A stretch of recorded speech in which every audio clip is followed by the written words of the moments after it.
Bienvenidos una semana más a las entrevistas de Granada Digital con los jugadores del Covirán Granada. El conjunto rojinegro viene de una dura derrota ante Única y se presenta una semana muy importante para su futuro en la ACB, ya que tendrá que recibir a Jaiopos Lleida. Para analizar toda esta situación vamos a contar con uno de los jugadores que está liderando al equipo en las últimas semanas, Scott Bamforth. Welcome to Granada Digital. Yes. The first question I think is a question that we all have in our minds. How are you physically talking? I'm good. I'll be good in the next few days, so I'm good. I see you leaving the Martin Carpena with maybe a little problem in your feet. I don't know. Yeah, I have a little problem with my calf, but I'll be good. I'll be ready to play in the game and ready to practice this week. It was a thought game against Unicaja, but you almost beat the champions of the Copa del Rey with just 8 players. I don't know if you, in your mind, list the proud of these 30 minutes or maybe a little frustration for not having the win? Yeah, for me, I think in the moment of the basketball game, I don't ever think of, oh, I'm just proud to be competing with the team because I want to win, you know? So that's the only thing I'm thinking is if we win, it's good enough. If we don't, it's not, you know? So, but when you sit back and you look back after like today and I look back at the game, I think we played pretty well. And I watched the game. We played really well for about 3 quarters. I think the end of the third quarter, I had a turnover. I had maybe 2 turnovers, and they kind of shifted a little bit. And they had a great fourth quarter. They made a lot of shots.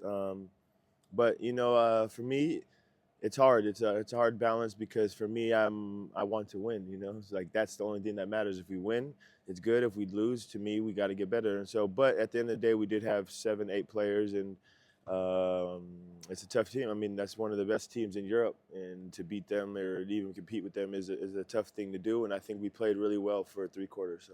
I need to say that the sensation of all the fans is a proud of the team. And Yeah, you have to have this in your mind because it was a really good game. I imagine that it's not easy, mentally talking, face these weeks with a lot of players out. Yeah, it's always tough, you know, but sometimes that's life, you know, like you can't control injuries, you can't control what happens. So for me, I just focus on what I have to do to be better and what I have to do to help our team and what I have to do to talk to this person or that person on our team, the players, and try to bring out the best in them to help them and to help our team. And that's all I think about. So. How was for you and for the team that moment when you see that Agos got injured? Yeah, I felt bad. I you know, I've been through injuries in my life, and then I've had a couple knee injuries, and so I felt really bad for him because he's a really, really good kid, and he works hard, and he plays for the team, and he does everything he can. He lays his heart out on the court, and to see him get an injury, it kind of hurt, you know, just to watch that, you know. Like, I would rather get injured than watch him get injured, you know, so. But no, I feel bad for him, but he's a strong kid, and it's going to make him better. It's going to allow him to watch the game from the side, or I don't know how long he's out or what the deal is, but it's going to allow him to grow. You know, I think when I have injuries in my life, they were hard, but those are the times that I grew the most. You know, I was able to come back even better than I was. So I think that's going to be what it is for him. I don't want to be negative in this interview. It's expected that this week Jacob, Elias, Sergi will come back to the team. It's expected, and you have new players. It's a positive moment for the team. It needs to be. Yeah, exactly. It needs to be. You know, I think that everyone that has been injured has been working to try and get back and to try and help us, and we got new players, and so I think now we just have to build and build forward for this week and the next week, and not just this week. You know, obviously this weekend's a big game, but every game is a big game. You know, so.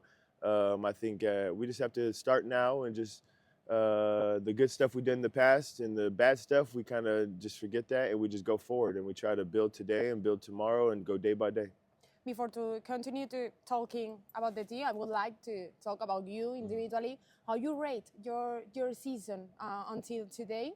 How you rate your game? I don't know. I really, like, honestly, I don't even look at what I've done in the season. You know, I literally just look at what I do every single day. You know, I wake up and today's a new day, you know, and I used to, like, when I was younger, not to say I'm some old guy or something, but when I was younger, I would really like have the feeling or the weight on me of if I'm playing well or I'm playing bad in the season. And now I don't have that because every day I wake up and I just try to be the best I can today. You know, whether I play good or play bad, I literally try and forget everything I did in the past. You know, the last game, the league game before, I just try and be the best I can be today and focus on what I need to do today to have my body right, to have my mind right, to be ready to play today, you know, and whether it's practice or a game. And so I can't really give myself a rate or how well I've played. I let other people do that, whatever they want to think of me. But really, like in my mind, I really don't think about what's happened in the season. I think about what I can do today and tomorrow and keep going forward. So. I feel like you are a player that care a lot your mind. Mm-hmm. Yeah. It's right? Yeah, it is. And I think that as I got older, I focus more on it because I've had really good seasons and I've had a few in my 12 years. I've had a few tough seasons. In those tough seasons, I was so worried about, you know, if I'm playing well or what's happening this or why the coach isn't playing me here or what this fan thinks of me, and it kind of messed me up. And so from that point on, I remember just telling myself, like, you know, I'm not going to focus on that. I'm going to focus on what I can control in my mind, keep my mind fresh and keep my mind happy, you know, because when I play with joy and I play with happiness, I think that's the best person and version I am, you know. And so that's something I teach my kids. So if I teach my kids that, I have to do that. So yeah, every day I literally, you know, I meditate, I go to the sauna, I do a lot of things for my mind and read. I do a lot of things for my mind to be calm, because at the end of the day, we can't continue to look back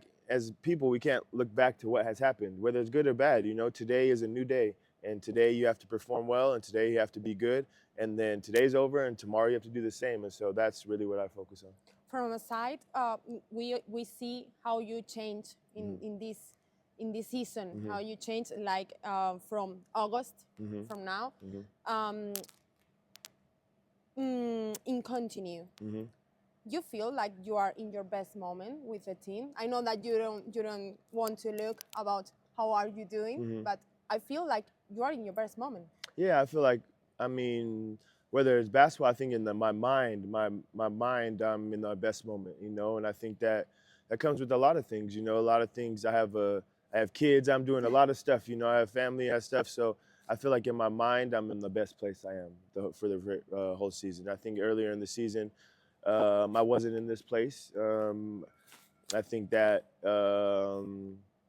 I just found a way to get here, you know, and I just stay here. You know, I stay in this happy place where I'm continuing to get better and just focused on that. And it's where I put my focus, and I'm focused on the right things. And when I do that, I end up playing well, you know. So I just want to continue to do that.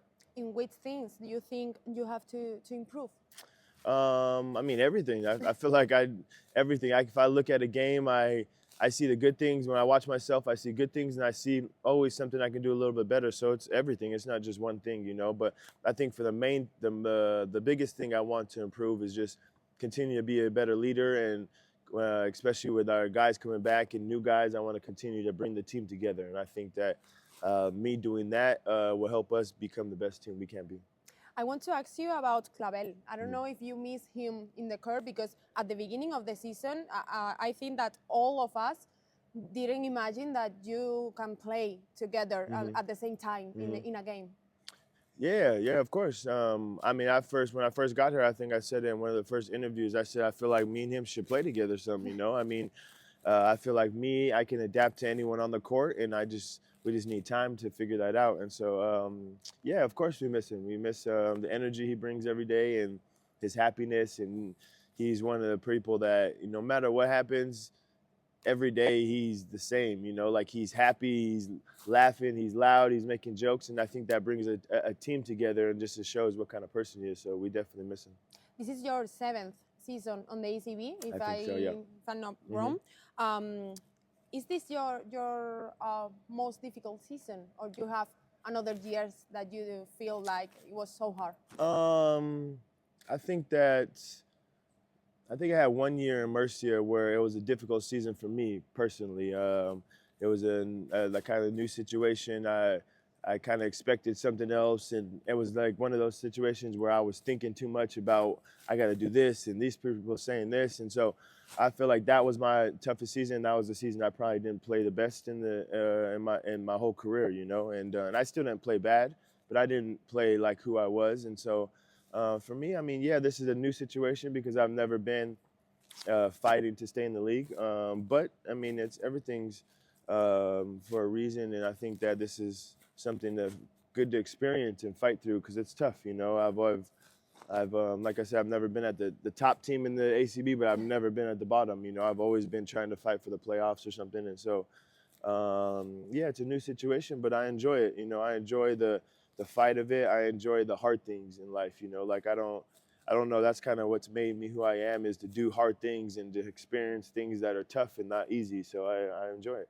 You look the games of the other teams that are fighting for staying in the ACB. You look at the table. I don't know. No, I don't look too much. I really like, that goes back to one of the things in my mind and my mental thing is, you know, I watch a lot of basketball, so I'll watch the games. You know, I'll watch like the team we're about to play or the team like we playing this weekend or something. But I don't sit there and watch, oh, we're in last place or this. I don't watch that, you know, at all. You know, because I don't really focus on that, because at the end, all I can control is myself, you know, like what I can do and how I can be better. And when you focus on so many other things of this team, and then you feel like more weight, and it's just, I don't really worry about that. So now comes Lleida this weekend. You feel that that game is a final for staying in ACB? I mean, we like to call yeah, final. everything calls a final. You know, I think we still have 12 games left, so of course it's a big game. You know, of course it is a really big game. You know, but I mean, in the final, I don't think it's. I think doing that to yourself, and this goes back to where I'm at, like mentally, is when you put something like a final, it's like this is the last game, but this isn't the last game. You know, like of course we want to win. Of course it is a huge game, but if we win, great. We can win and lose the next 10 games, and now we won the final though. And so, but it just doesn't. Basketball doesn't work that way. So it is not a final, but it is a huge, really, really big game, and I hope that we prepare to win, and I hope that we do win. But we still have games to play after that, and so we still have a lot of games to play that can change the season, good or bad. So, what do you expect about that game, about Lleida? It's going to be tough. You know, I hope our fans are with us again and help us, because I mean, we're going to need it. I know they signed a few new players, and they're playing good basketball, and so. They're a pretty good team, you know, and so it's going to be a good game. To final the interview, I would like to talk about your personal side. We saw you a lot with your children, especially with the eldest, Kingston, yes, really. Yes, yeah. You expect that he follow your step in basketball? Would you like? I mean, yeah, I want him to do what he loves to do, you know. I want him to do what he's passionate about and what he cares about, you know. I think that he's a really, really good kid, especially Kingston. He's been with me. I mean, he's 13 years old. He's been with me since college. I used to bring him to basketball practice. So he's been around basketball his whole life. And so he's always said he wanted to become a basketball player and stuff, but you never know what a kid was really going to do. And so now I just try and guide him in the right way and to help him learn to build good habits to become a basketball player, because it's not easy, you know. And so I just hope whether it's basketball or whether it's something else, he just does what he loves. But he loves basketball right now. Me and him are actually arguing right now because I wanted him I'm trying to teach him to do what he needs to do, and he's kind of not doing what he's supposed to do. So, but that's good for me because I want to teach him, you know.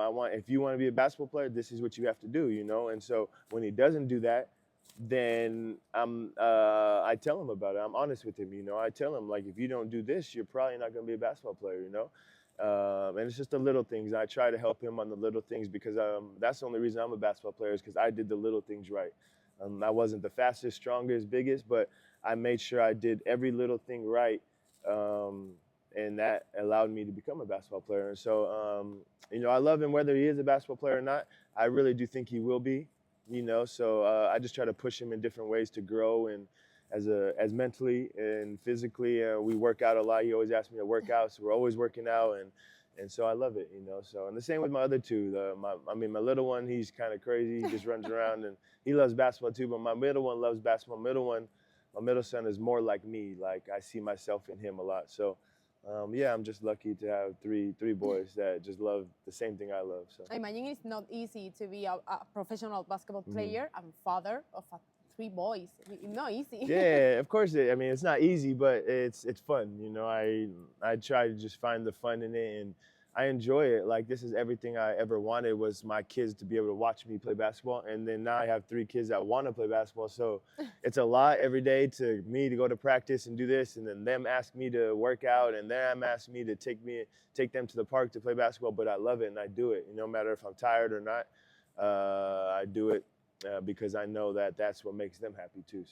So beautiful. Yeah, Seeing him here after all the games and you playing with them is so beautiful.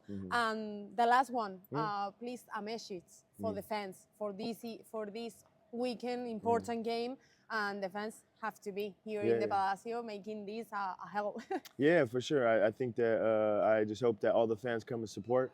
Whether it's good or bad, you know, like this is a really big game, but it's not the end, you know. But I wanted to feel like we have an advantage here. We need that. So I just hope they all come out and support us whether good or bad, and hopefully we all get back healthy and we start to build from here and have a good 2-3 months of the season left. Thank you so much. Thank you. Scott. Thank you very much. I For appreciate this it. interview. Yes. And so lucky for this weekend, for the rest of the season. And take care of Thank you very much. your physical. Yes. Thank you. Please. Thank you. Thank you.